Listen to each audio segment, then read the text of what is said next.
There's a lot of vets that come home and you constantly hear about 22 a day and PTSD, and it's gotten to the point now where it's pretty much just overlooked.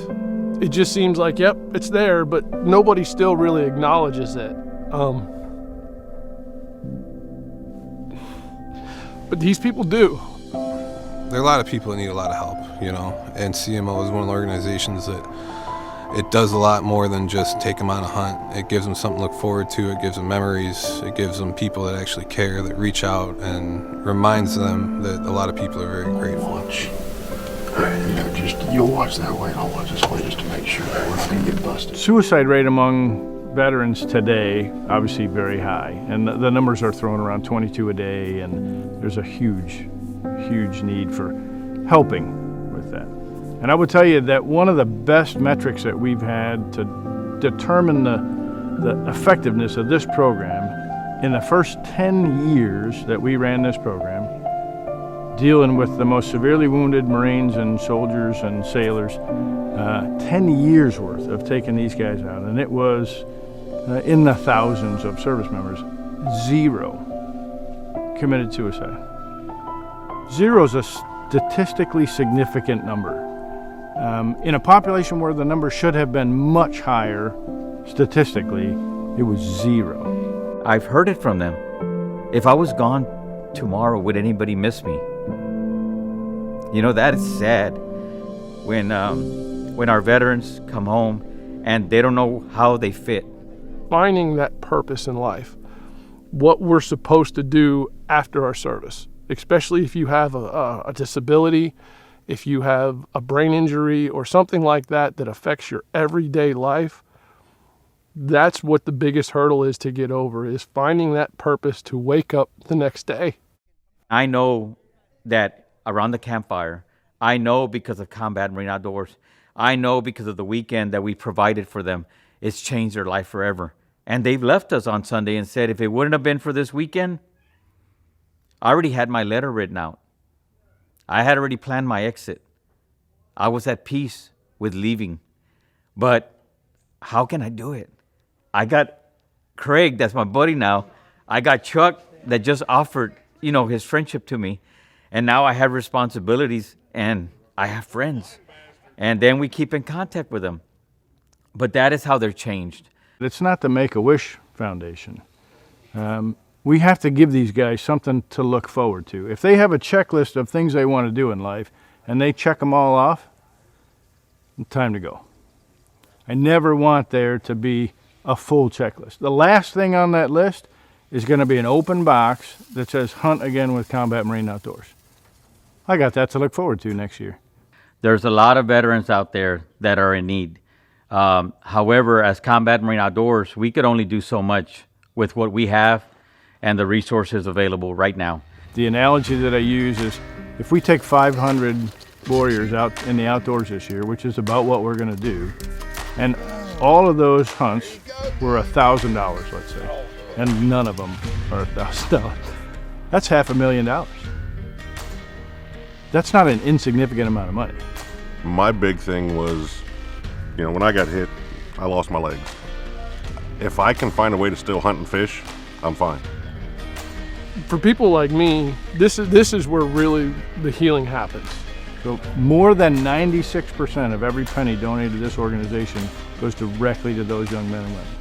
I'm a volunteer. I have been a volunteer for 15 years. I've never taken a penny from the organization because it's the right thing to do. All of our board of directors are volunteers. Most of the escorts are volunteers, and we have a very small cadre of paid staff that we don't pay very much, to keep that number low. Because we're not doing this to get rich. We're doing this to help the warriors. And it works. That only makes me want to go home and tell all my buddies that don't know about this place, hey, you need to check out CMO Outdoors because they're legit. Our program is a little different than most. Everything associated with a hunt for these warriors is completely paid for by the program. Airfare, transportation, lodging, meals, taxidermy, meat processing, clothing, if necessary, ammunition, weapons. We provide everything. So it's at no cost to them to come out on a hunt with us, which is fabulous, but expensive. It's a 100% inclusive trip from start to finish for every single warrior that is out there. People ask me all the time, why is it that hunting or fishing, how is that so beneficial? And I don't really know the answer to that question, but I do know it works. Looking back on it, I felt like I was a bit, just kind of standoffish, and I definitely wasn't coming out of my shell. I was really going through a lot, and I didn't really open up until we were all sitting around the campfire, and everyone was kind of telling their story, and I kind of explained how I was wounded and on fire, and I prayed for God to help me, and I fell in a puddle. We were doing it was just a standard route clearance mission that day. We drove around. That was our mission in Iraq the whole time. We drove around, cleared routes so everybody else could move freely, without the threat of IEDs. We had one that they hid well enough that nobody in the convoy saw. They detonated on our vehicle, and it came through the passenger side, through my TC, through me, and out the driver's side, ultimately resulting in the death of my TC and the loss of my legs from the knee down.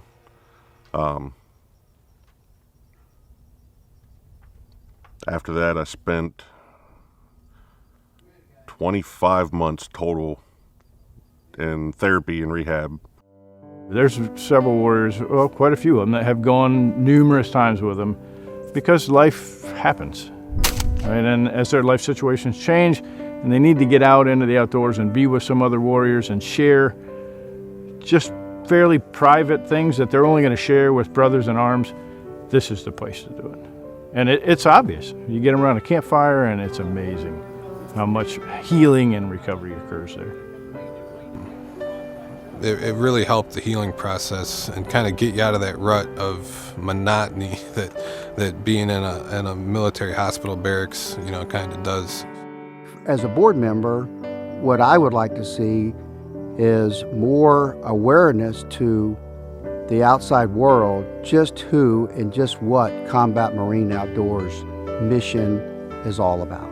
And it's really all about healing and mending the broken hearts of our America's finest. Just judging from the way they've treated us, this is just something they love to do and they want to do. And those are the kind of people that you want to be around. People that aren't looking for something in return in the end. There's people out there that are just trying to shove a veteran in front of a camera to show, hey, look what we're doing. But they don't really care about the veteran's well-being. They're just out there for the publicity, and CMO is not that. It is everything but that. It is a place that you can just truly let go, be yourself, and not have to worry about feeling weird, feeling strange. Am I going to fit in? Our job, we call it a job. It's the love for the job, to make sure that we give them the comfort they need. And the comfort could be space, and the comfort could be sitting in a blind and just talking with them. And oftentimes we found our best medicine in the healing of these young men is just to listen. I can't do what they've done. I can't go where they've gone. But I can say thank you and not let it stop there. I can show them that I appreciate what they've done. And that's what I hope that those at the banquets see and feel. This is a sacrifice to say to these young men and women that we love you and we value you, and the CMO organization does what many others do not do. And there are tons of great organizations out there, but none of them do what we do. Most of them spend 50 cents of every dollar raising the next dollar. That's not true with CMO. They spend 96% of what you give thanking these young men and women and showing them how valuable that they are. I hope, I pray that you join with the rest of us and give sacrificially so that we can say to these young men and women, thank you for your service to our great country. Without you, there would be nobody going. You are the last line of defense for freedom, for liberty. These young men have paid the price, and it's our responsibility to let them know how valuable that they are.